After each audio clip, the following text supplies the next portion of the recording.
So this is very disturbing. And let me explain why. And I don't see people really talking about this in the manner that it should be talked about. This is a bad idea. Putting people on a computer list if they tested positive for coronavirus. And not only that, how in the hell can the healthcare workers... What happened to privacy? They're sharing with the police the address of individuals who are infected with coronavirus. Now, they're saying that it's going to be for safety, and we're going to get into it, but there are so many things that are so wrong with this. One, does that list go away? No, it doesn't. It's on the computer. It's going to be there forever. Two, they're saying it's for their officers, so that way officers are safe and first responders are safe. I get you, I understand that. But do you realize now you're creating an atmosphere where someone might call 911 and something's going on, and their name pops up on a list saying that they're infected, and then the first responders could very well be like, nope, not going there. Nope, not doing it. And you create these black zones of service. No, this is a horrible idea. Share this so people understand this. This is not the kind of freedoms that we want to be giving away here, people. No. This is healthcare and privacy and this and that. No, we don't want to go there. At this point, the police and the first responders should automatically assume that everybody is infected. They should automatically assume it. We don't need a list. We don't need addresses kept on some blacklist. No, that's a bad idea. A lot of really bad, horrible lists have come out of ideas like this. Just ask the Nazis. That's what they did. Kristallnacht. Mi babchen, mi jirush. My grandmother and my grandfather were in Auschwitz. I was adopted. They're not Irish. They're Polish and Ukrainian. So I know a lot about this crap. I've seen the pictures. I've heard my grandfather's stories. It's a bad idea.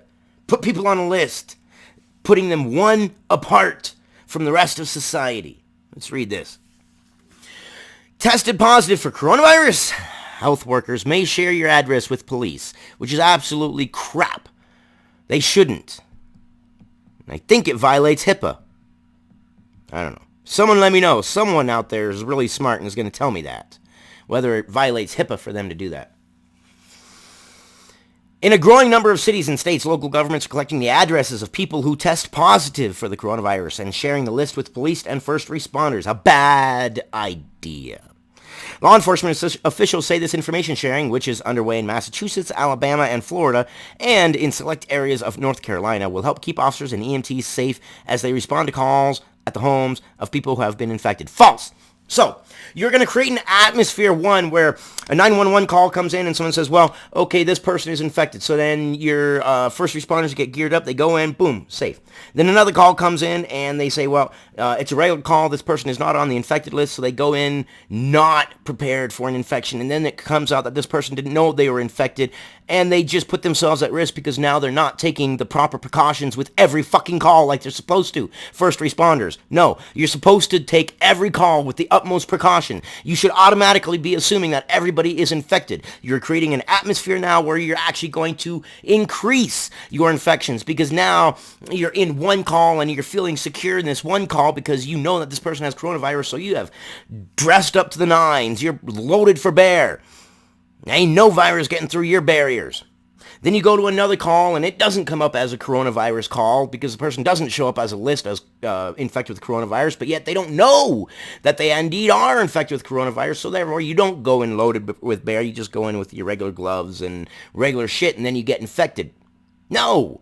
In a pandemic, you need to assume everyone is infected. Point blank. That's it. We don't need people put on a list. We don't need people once removed from society, which is what lists like this do, and it's proven. Study after study after study has proven that when you do things like this, you're removing people from society in a psychological manner. It's bullshit. No. It's not going to keep EMT officers safe. It's not. The first responders can take additional precautions. No, you should be taking the same precautions on every call during a pandemic. How do you know the person you're dealing with isn't infected? No, you should be doing the same thing with every call. You should assume everyone is infected. Lists. Bullshit. Take your list and stick them somewhere. This is a horrible idea. The state health department, local officials, and police say that they can take extra precautions. Yeah. You're not supposed to take extra precautions. Just take the right precautions. Everybody's infected. That should be your mindset. But some public health experts and privacy advocates have raised concerns about police departments maintaining a list of addresses of confirmed coronavirus cases. They say it could make people reluctant to seek medical care or get tested for COVID-19, the disease caused by the coronavirus, because of a fear of profiling by law enforcement. And if you don't think that this won't profile things, and if you don't think that you won't get put on this list and somehow it gets leaked out, next thing you know, you get all kinds of strange advertisements in your mail for, like, I don't know, hand sanitizers and cleaning things and medical stuff. It'll happen. Human beings. Yeah, it's kept on a computer that human beings have access to, and you think all these human beings who have access to the computer are going to keep their mouth shut? Pfft, come on now. If you believe that, then I got a bridge in Brooklyn I'd like to sell you. As with any infectious disease, there's going to be stigma and discrimination about who has it. Yes, absolutely there is. I can see it now. Before you go shopping, are you on the list? If you're on the list, you need to shop on that side of the store, completely separated and segregated. You need to carry a piece of paper verifying you're not on the list, or they'll carry little laptops verifying that you're not on the list. Facial recognition. I mean, Jesus Christ. There's so many different ways that this can go sideways and bad, people. With an infectious disease, there's going to be a stigma and discrimination around who has it. Robert Greenwald, a professor and the director of Center for Health Law and Policy Innovation at Harvard Law School, said, "Wow, that's a hell of a title. Holy crap. If you're in a situation now where the word starts to get out that you get screened, and then your address goes on a list that goes to first responders, it discourages for screening for people who don't want to be on this list." And not only that, your name goes on a list, and then a first responder gets it, and it says that you're COVID, whatever their code is that says that you were or have or are or in the past were infected. And then what? The first responder says, "No, I'm not going to go. No, I'm not going to do it. I'm not going to put myself at risk." I could see it happening. I could absolutely see it happening. There have been cases where first responders did not want to go into a certain area because of certain reasons. Well, then get a different job. Get a job petting puppy dogs. Get a job taking pictures of rainbows. Get a job petting butterflies. I don't care, whatever. But if you question this and you don't have the mental and physical fortitude to put yourself in danger in a job that you know that you're going to be in danger in, and as a first responder, you should know that you are fully capable and in a position where you could be put in danger, then get a different job. I'm sorry. I don't have any remorse for you if you're of that attitude. You got the job, you know what it entails. If it entails danger, well then go deal with the damn danger. That's what your job is. Greenwald and 3 other public health experts also question the usefulness of a list of addresses with confirmed cases, noting that since the coronavirus has spread so widely, first responders ought to assume anyone they encounter could be infected. Yes, a voice of reason. Thank you. During a pandemic, you are not going through house and house saying you might be infected, you might be, no. During a pandemic, all y'all are infected, and you wear personal protective equipment on every call, and I know it sucks because you're short on the equipment, but it's got to be done. We cannot play willy-nilly with people's livelihood like this. This is bullshit. Still, police officials and officers said this information is a helpful reminder to exercise extra caution in the field beyond the usual safety measures. No, there is no usual safety measures anymore. This is an exigent circumstances, so therefore it requires unusual safety measures every time. The unusual should become the usual. Officers who are dispatched to an address where someone has tested positive can prepare by donning full protective gear, which they should for every call because everybody should be assumed to be infected. That's just such stupid. Said Assistant Chief Brian Long of the Burlington, North Carolina Police Department, where the local health department is sharing addresses of positive tests. For calls where the risk is less clear, such as when the caller indicates that someone at the home is ill, officers use their own judgment based on the urgency of the call on what precautions to take. Here in Burlington, we only have about 139 cops, so we can't afford to have a significant drop in personnel, Long said. We have to be able to maintain public safety. That is a primary concern for us as a department, managing the health of our organization so that we're here and ready to go. Yeah. Well, there are other things out there and there are other lives out there than the thin blue line. I understand that you want to be the defenders of freedom and save people and be there for your community and maintain public safety and all that, but the thin blue line shouldn't be a thin blue line. Because the thin blue line is not there for the thin blue line. The thin blue line is there for everybody else. So just do your job. How's that?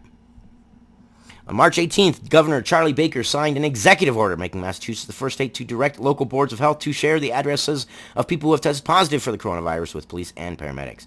The names of those who test positive are omitted from the shared data. But your address is there. And we know everything is hackable too. Yeah, it's going to take one case of one of those databases to get hacked and the address of all these infected people to be released across the internet. And then all hell is going to break loose. Because number one, I don't see in any way in God's green earth how this doesn't violate some sort of privacy thing with healthcare. Two, someone has COVID-19, they go on this list, they move out, their address is still on this list, someone moves in, they call 911. They're in a dire emergency. They need 911. They're choking on a chicken bone, and they need someone to give them the Heimlich. First responders show up. They say, oh, it's a COVID-19 call, so let's don our stuff. It takes them an additional 5 minutes to don their stuff. They come in, bam, you're dead. You think it won't happen? You think it won't happen? You're goddamn right it will happen. Scott, not even going to try it. A police officer in Waltham, Massachusetts, and the president of Massachusetts Coalition of Police, a union, he said, appreciates the information sharing. The health department is getting the information from healthcare providers, and what they're providing our chief dispatcher with is the addresses. All it says there is a confirmed case at this address. It's just the address. I don't care if it's just the address. It's the address.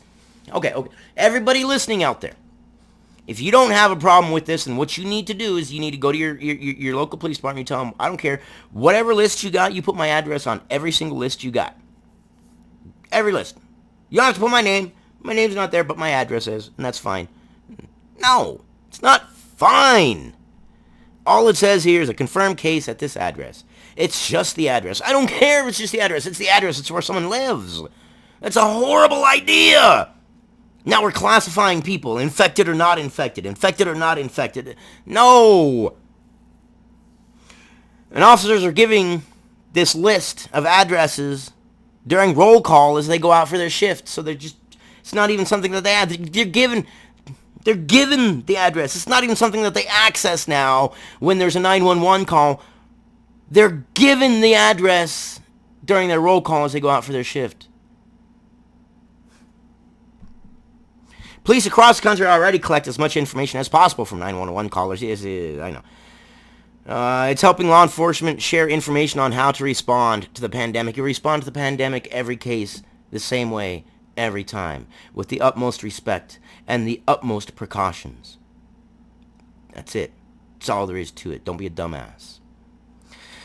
Those questions, which vary from agency to agency, include asking whether anyone in the caller's household has tested positive or came into contact. But you're creating a culture now where, have you tested positive? No,